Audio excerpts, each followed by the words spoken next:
You ever have somebody say something to you and in the moment it makes you angry, but then after you think about it, you go, hey, they were actually right.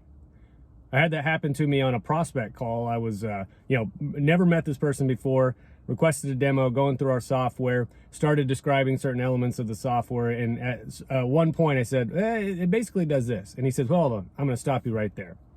You need to stop saying basically. It makes you sound like you either don't have confidence in what you're talking about or that it doesn't really do that or you don't believe it.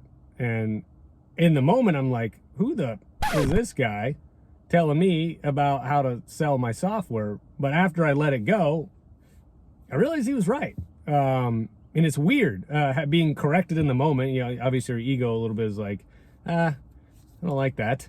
But, he was right. It's like one of those ticks, maybe when you're speaking and you say all the time and you don't know that you do it until somebody points it out.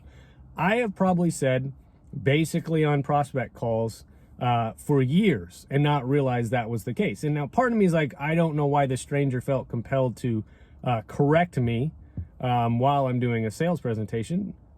The other part of me is like, well, maybe sometimes it's okay for somebody to point something out that you're not aware of that actually makes you a better salesperson. So I have literally mulled this over for months since it happened, and I've come to the conclusion that he was right, and I've done everything in my power to basically stop saying basically. So anyways, I'm wondering if, this is a common occurrence anybody can relate to, being corrected, being angry, and then realizing that person was right. Thanks, guys. Bye.